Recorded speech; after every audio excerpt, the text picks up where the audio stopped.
"His Grace does not wish to see you turned out with nothing," the cold London solicitor droned, handing me the deed to Grey Stoke Manor, a rotted abandoned ruin considered a joke across Cheshire.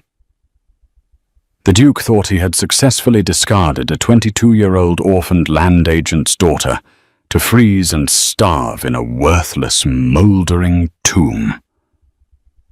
He was absolutely certain he had permanently solved a minor administrative inconvenience. He had no idea my crowbar was currently ripping through a deliberately bricked-up wall in that ruined library, and he certainly didn't know I was about to unearth a hidden vault containing 500 gold sovereigns and a secret master plan that would soon make me the wealthiest, most powerful landowner in his entire county. Settle in with us and let us know in the comments where you are watching this story from today.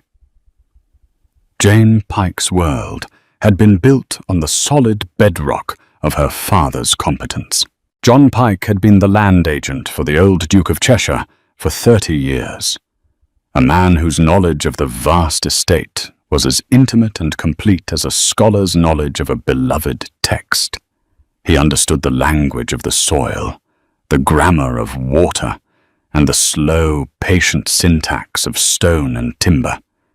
He had arrived a young man with nothing but a letter of recommendation and a set of surveyor's tools, and he had made himself indispensable through sheer unwavering diligence. His wife Mary had died giving birth to Jane, a sorrow that settled deep into the lines around his eyes, but never soured his nature. He raised his daughter himself with the help of a series of housekeepers who came and went, none quite understanding the quiet, self-contained world the father and daughter built together. Instead of teaching her needlepoint and watercolor, John Pike taught Jane how to read a map, how to test the pH of soil with litmus paper, and how to tell good mortar from bad by its color and texture. She walked the fields with him from the time she was old enough to keep up, her small hand in his, listening as he explained the principles of crop rotation, the necessity of ditching and draining the low-lying pastures, and the art of managing woodlands for a sustainable yield of timber.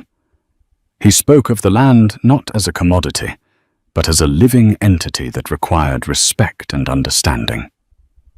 "You listen to it, Jane," he would say, tapping the earth with the heel of his boot. "It will tell you what it needs." He gave her lessons in bookkeeping at the heavy oak desk in his office, the air thick with the scent of ink and drying paper. She learned to rule ledgers, to calculate yields, and to understand the intricate web of tenancies, rents, and obligations that held the estate together. He treated her not as a girl to be sheltered, but as an apprentice to be trained. His greatest gift to her on her 16th birthday was not a piece of jewelry, but a pocket compass. Its case of heavy, polished brass, and its needle a sliver of magnetized blue steel that danced with restless precision before settling on true north. It was a navigator's instrument, a tool for finding one's way when all landmarks were lost. It was his way of telling her that he trusted her to find her own direction. When John Pike died suddenly of a lung fever in the damp winter of her 22nd year, the world Jane had known collapsed. The old Duke had passed 2 years prior, and the title had gone to a distant London-based cousin who viewed the Cheshire estate as little more than a source of revenue and a place for occasional shooting parties. This new Duke had no sentimental attachment to the people who served it. He saw John Pike's death as an administrative inconvenience, and his daughter as a loose end. Jane was an unmarried woman with no family to take her in, a lingering reminder of an older, more personal way of running things that the new Duke and his modern sensibilities found inefficient and untidy. The end of her life at the ducal estate came not with a shout, but with the dry rustle of paper. A week after her father was buried in the small churchyard of St. Giles, a letter arrived summoning her to the estate office. It was no longer her father's office, filled with the familiar scent of his pipe tobacco and the comfortable clutter of his work. It had been cleared out, painted a sterile cream colour, and now housed the Duke's solicitor, a Mr. Finch, a thin, pale man from London with spectacles that seemed to magnify his lack of feeling. He did not rise when she entered.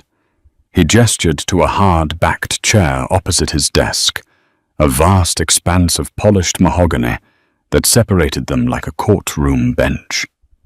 He spoke in a monotone, his words precise and devoid of any warmth. He offered the Duke's condolences on her father's passing, a perfunctor phrase that sounded as if it had been memorized from a book of etiquette. Then he came to the matter at hand. "His Grace, the Duke," Mr. Finch began, "is mindful of your father's long service. He is also mindful of your delicate position." He slid a sheath of documents across the desk. "As you know, the cottage you occupy is tied to the position of land agent. As that position is now vacant and will be filled by a new appointee with his own family, it is necessary for you to vacate the premises." Jane said nothing. She had known this was coming. She simply watched him, her hands folded in her lap, her expression calm. Her stillness seemed to unnerve him slightly. "However," he continued, clearing his throat, "His Grace does not wish to see you turned out with nothing. He has instructed me to make a provision, a gesture of his esteem for your late father." He pushed the documents closer to her. "This is a deed of gift. His Grace is deeding to you in perpetuity the property known as Stoke Manor, along with its remaining 300 acres. He paused, as if expecting a show of gratitude. Stoke. The name was a joke in the district. It was a small Jacobean manor house, miles from anywhere left to rot for decades. The last tenant farmer had abandoned it 11 years ago. Defeated by the leaking roof, the flooded fields, and the sheer overwhelming damp. It was considered worthless, a drain on the estate's books.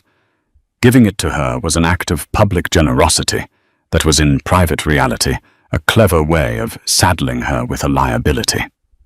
Furthermore, Mr. Finch added, "His Grace has settled upon you a small annuity of 20 perum to be paid quarterly." It was just enough money to prevent her from being declared a pauper, but not nearly enough to live on, let alone repair a ruin. It was a dismissal dressed up as charity. Jane picked up the pen. She read the document with the same careful attention her father had taught her to apply to any contract. She noted the clauses, the boundaries of the land clearly marked on the attached map, the finality of the transfer. It was an ejection, but it was also a title, a place of her own. She signed her name, Jane Elizabeth Pike, in a clear, steady hand. She took the heavy iron key that Mr. Finch pushed across the desk. "Thank you," she said, her voice even. "Please convey my gratitude to His Grace." She stood, gave a slight nod, and walked out of the office, leaving Mr. Finch staring after her, a flicker of disbelief in his cold eyes.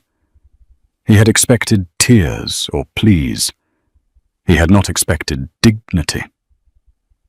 The journey to Stoke was a pilgrimage of 3 miles, but it felt like a passage to another country. Jane did not hire a cart. The cost was a luxury she could not afford. And more than that, she felt a quiet insistence on making this transition under her own power. She loaded her life into a small 2-wheeled handcart she had found in her father's shed. It was not a great deal to move. There was a small trunk containing her mother's few dresses and her own, a box of her father's books on agriculture and surveying, a sack of kitchen essentials, flour, salt, tea, and her bedding wrapped tightly in oilcloth. On top, nestled in a blanket, was the wooden box that held her father's tools, his measuring chain, his plumb bob, his drafting instruments, and the brass-cased compass. She set out at dawn, the Cheshire sky a uniform sheet of pearl grey. The air was cool and smelled of wet leaves and the faint, ever-present trace of coal smoke from distant cottages. The first mile of her journey was through the manicured heart of the ducal estate. The lane was well maintained, the hedge neatly trimmed, the great oaks standing like sentinels in the rolling parkland. Here every view was composed, every tree and stone wall a testament to generations of careful management. It was the world her father had tended, and leaving it felt like a physical ache. But as she passed the west gate and turned onto the public road leading towards Holverton, the landscape began to change. The lane narrowed and the surface degraded to rutted earth. The hedgerow grew wild and tangled with bramble and old man's beard. This was land that was not so carefully curated, land that belonged to tenant farmers or smaller freeholders. She pulled the cart steadily, the iron-rimmed wheels grinding over stones. Her arms and back began to ache with the unfamiliar strain, but she found a rhythm in the work, a grim satisfaction in the forward motion. She was not fleeing. She was advancing towards something. With her father's trained eye, she observed everything.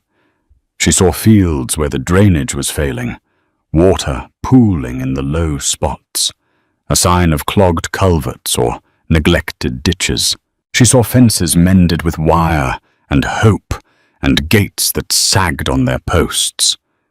She noted the change in the soil from the rich loam of the Duke's home farm to a heavier, wetter clay as she drew nearer to Grey Stoke.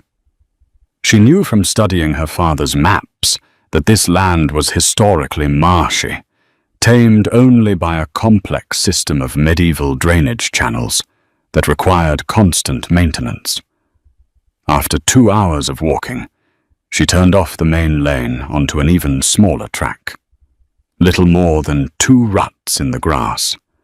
A weathered fingerpost sign, its letters almost erased by years of wind and rain, pointed the way. Grey Stoke Manor. The air here felt different, stiller and heavier. The trees, mostly alder and willow, that thrived in damp ground, crowded closer to the path. A profound silence settled, broken only by the cawing of a distant crow and the squeak of the cart's axle. The final approach was up a gentle rise, and as she crested it, she saw the house for the first time. It sat low against the grey sky, a long, dark shape of stone and slate flanked by skeletal trees. It was not grand, but it had a stubborn, defiant solidity. It looked less like a home and more like a geological feature, something that had grown out of the earth and was slowly being reclaimed by it. Jane stopped, breathing heavily. She set down the handles of the cart. Her knuckles white, she was cold, tired, and utterly alone. She drew the compass from her pocket. The blue needle trembled, then settled, pointing north. She had her bearings. She picked up the handles and walked towards the gate. The gates of Grey Stoke Manor were wrought iron, their delicate scrollwork choked with rust and ivy. One of them had fallen from its upper hinge and leaned drunkenly against the stone pillar, leaving a gap just wide enough for her and the handcart to pass through. The driveway beyond was a ghost, its original gravel surface almost entirely consumed by a mat of weeds, moss, and determined saplings. As Jane made her way towards the house, her boots sinking into the soft, damp earth, The scale of the neglect became starkly apparent. The house was built of a local grey sandstone that had weathered to a patchwork of dark, almost black stains where the damp had settled in, and lighter patches of silver-green lichen. It was a long two-story structure in the Jacobean style, with stone mullion windows and tall ornate chimney stacks. Many of the leaded glass panes in the windows were broken, the empty spaces stuffed with yellowed newspapers or rags, giving the facade the look of a blind and battered face. Yet beneath the decay, the house had what her father would have called good bones. The stonework was true. The roofline, though sagging in one spot, was largely straight, and the foundations seemed solid. Jane walked the perimeter of the house first, her practiced eye assessing the structure. She noted the downspouts clogged with a solid mass of leaves and debris, forcing rainwater to cascade down the walls. She saw where pointing had failed between the stones, creating pathways for moisture to penetrate deep into the structure. The slate roof, a beautiful heavy Welsh slate, was missing dozens of tiles, leaving the underlying timbers exposed to the elements. It was a litany of failures, each one compounding the next. Using the large iron key, she opened the front door. It groaned open on protesting hinges, releasing a wave of cold, musty air that smelled of decay, wet plaster, and the faint animal scent of mice. The entrance hall was cavernous and dark. A film of grey dust and grime covered every surface. A grand staircase of dark oak rose into the gloom, its banister thick with cobwebs. Water had dripped from the ceiling above, staining the plaster a sickly brown and causing a section of it to collapse, leaving a pile of debris on the flagstone floor. She moved from room to room on the ground floor, her footsteps echoing in the oppressive silence. The drawing room, with its tall windows overlooking what had once been a garden, was a ruin of peeling wallpaper and rotten floorboards near the windows. The dining room was little better. But in the back of the house, she found the library. It was a long, narrow room, lined from floor to ceiling with empty oak shelves. A large stone fireplace dominated one wall, and here the damage was less severe. The roof above this section seemed more intact. The floorboards were dusty but solid underfoot. One of the large windows was boarded up, but the other, though grimy, was whole. It was here she decided to make her camp. She unrolled her bedding in a corner, built a small, cautious fire in the vast hearth with twigs she gathered from outside, and set a kettle on to boil. As the light faded, she sat on her bed roll, sipping hot tea from a tin mug, the firelight pushing back the shadows.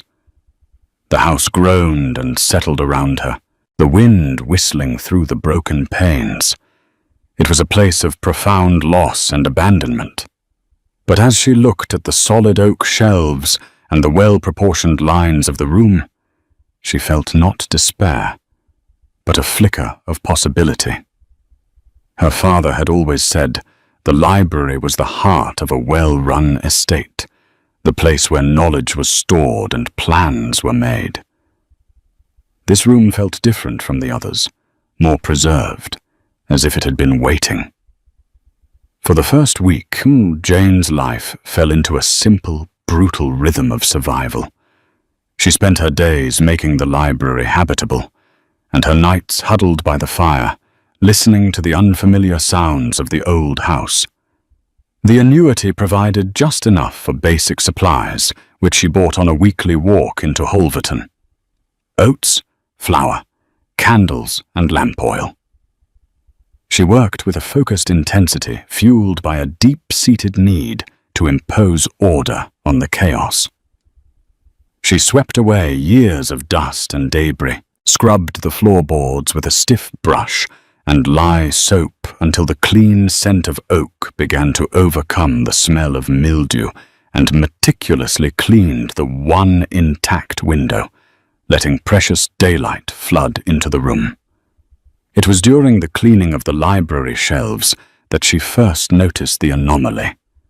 The shelving was all of a piece. Dark, heavy oak, expertly joined, covering 3 of the 4 walls. But on the wall to the left of the fireplace, one section about 6 feet wide felt different. The wood was a fraction lighter in color, the style of the carving on the vertical supports subtly simpler than the rest. When she ran her hand over it, it felt smoother, less worn. Her father had taught her to be observant, to notice the small detail that was out of place. She tapped the wooden backboard behind the shelves. In most places, it produced a dull, solid thud. But behind this one section, the sound was different, a hollow, resonant echo. Her curiosity piqued. She fetched a crowbar from the dilapidated tool shed she had discovered behind the house. Carefully, so as not to damage the wood more than necessary, she began to pry the shelving unit away from the wall. It came away with a groan of old nails, revealing not the expected lath and plaster, but a solid panel of oak set flush with the wall. And behind that, when she worked the crowbar into a seam and levered it open, she found the bricks. A section of the wall the size of a doorway had been bricked up. The mortar was old but professionally done, clearly intended to be a permanent seal. A thrill, a mixture of fear and excitement ran through her. This was no accident. This was deliberate. For 2 days, she worked with a hammer and a cold chisel she'd found patiently chipping away at the mortar, her arms aching, her hands raw. The bricks came loose one by one, filling the room with the chalky smell of dust. Finally, she had made an opening large enough to squeeze through. Holding a lit candle, she crawled into the darkness beyond. She found herself in a small, stone-lined room, no bigger than a closet. It was utterly dry and still, the air cold but clean. In the center of the room stood a small, plain writing desk and a single chair. On the desk was a leather-bound ledger and a black tin deed box, its surface filled with a fine layer of dust. The key was in the lock. With a trembling hand, she turned it. The box opened onto a sight that made her gasp. It was filled with small canvas bags tied at the neck with string. She opened one. Inside, glinting in the candlelight, were gold sovereigns. She counted them out, her heart pounding. There were 50 in that bag alone. She opened another and another. In all, there were 10 bags, 500 gold sovereigns. Beneath them lay a small silver locket on a delicate chain and a folded letter, its paper yellowed with age, sealed with wax. She broke the seal and read the elegant, spidery script. To whomever finds this place, my name is Eleanor Vance. I have been the mistress of Stoke Manor for 40 years, since my husband, Captain Thomas Vance, fell at Waterloo in 1815. I have no children, and my husband's family are vultures who would see me penniless. For 20 years I have managed this estate alone and saved what I could, hiding it from their greedy eyes. This room was my husband's study. I have sealed it to protect what is rightfully mine, and now rightfully yours. There are 500 sovereigns here, and the estate ledger from my time. Use it to care for this house. It has been a good and faithful shelter to me. I pray it will be the same for you. May you find peace here. Jane sat back on her heels in the dusty darkness, the letter in her hand. She was not alone. Another woman, a century before her, had faced dispossession and had fought back with patience, intelligence, and foresight. Eleanor Vance had left not just money, but a legacy, a plan, a flicker of hope, sealed in stone, waiting for someone with the wit to find it. The 500 sovereigns felt like a sacred trust, not a windfall. Jane knew that the sum, while substantial, could be squandered quickly on foolish things. Eleanor Vance's letter had given her a purpose to care for the house, and her father had given her the knowledge to do so wisely. She did not rush into Holverton and announce her fortune. She continued her modest life, but now she had a war chest. Her first priority was the roof. A house, her father always said, is only as good as the roof that keeps it dry. She walked into town and sought out Mr. Thomas Gable, a stonemason and slighter, who had recently retired, but was known throughout the county for his skill. He was a man in his late 60s, with hands like gnarled oak roots and eyes that had seen a lifetime of weather. He listened to her in his small cottage, his expression skeptical as she, a young woman alone, described the work needed at the derelict manor. "It's a fool's errand, miss," he said bluntly. "That place is ready to fall down." Jane did not argue. She simply unrolled a drawing she had made on a piece of fool's cap paper.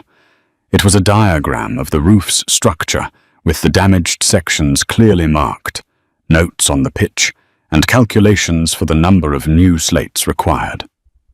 Mr. Gable looked at the drawing, then at her, his skepticism slowly turning to respect. "You know your business," he conceded. She offered him a fair wage, paid weekly in advance.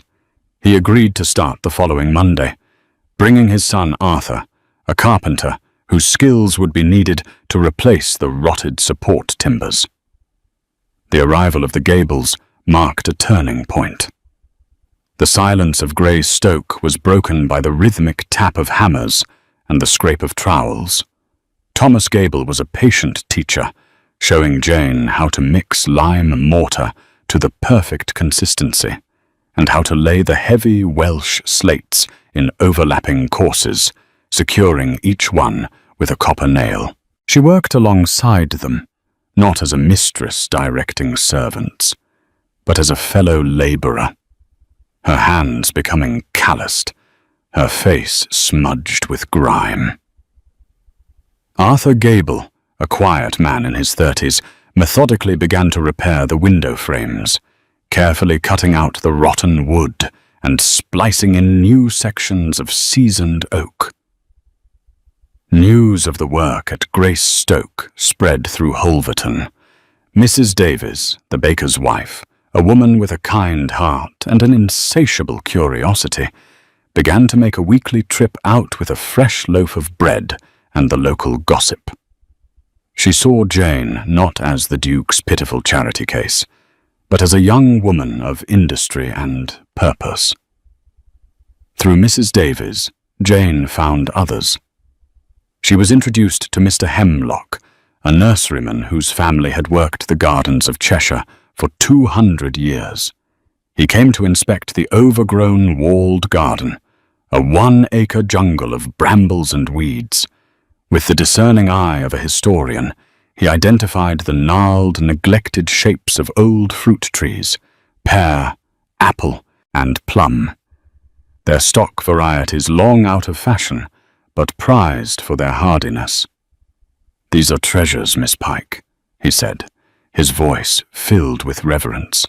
"With a proper pruning, they'll bear fruit again." He agreed to help her clear the garden and restore the beds, taking his payment in cutings from the old trees.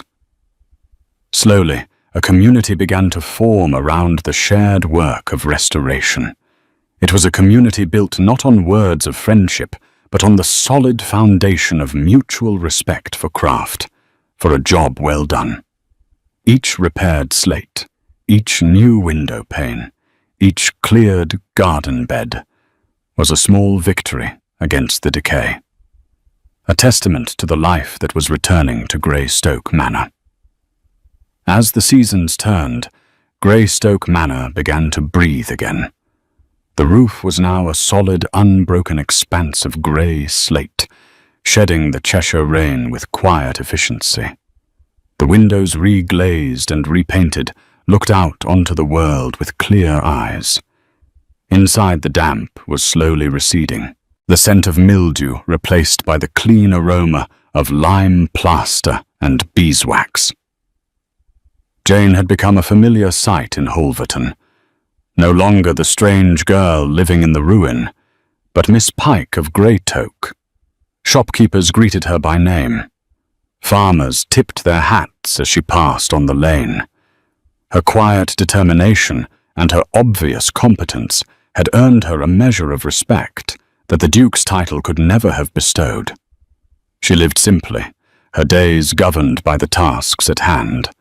The annuity covered her personal needs, while Eleanor Vance's sovereigns were carefully allocated to the house's restoration, each expense recorded in a new ledger.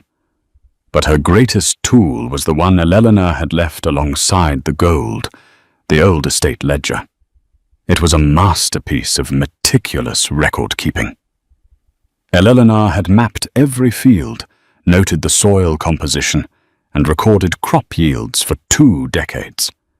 Most importantly, she had detailed a comprehensive system of land drains that her husband had installed, channels and culverts that had long since become blocked and forgotten. One section of the Stoke lands, a 50-acre parcel known as the Water Meadows, had been written off by the Duke's estate as useless bog.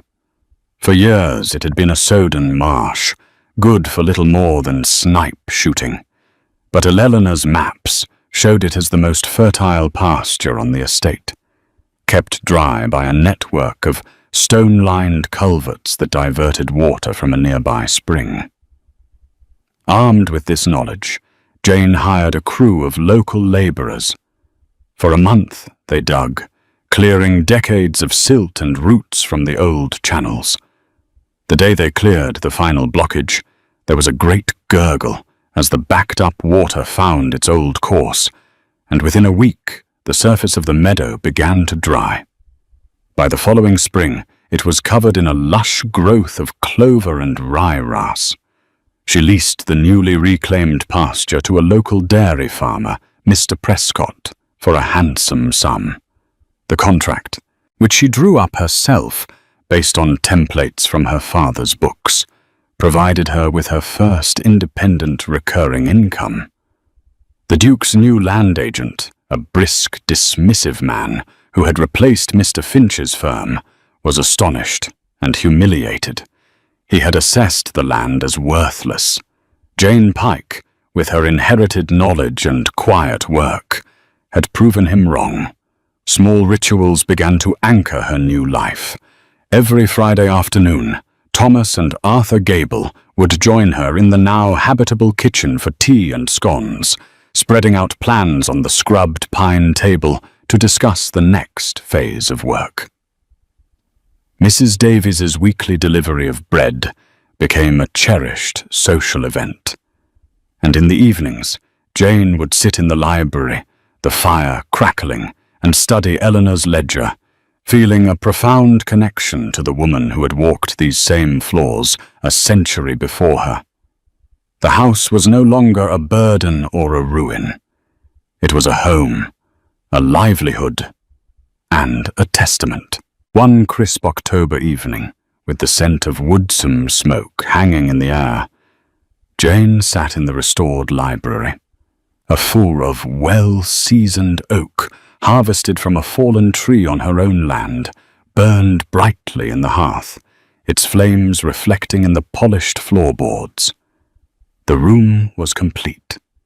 The shelves were filled with her father's books, and a few she had purchased herself in Holverton. The walls were a warm, creamy lime wash, and thick wool curtains, which she had sewn herself, were drawn against the night. The space was no longer a cold, dusty shell. It was warm, alive, and filled with a deep, resonant peace.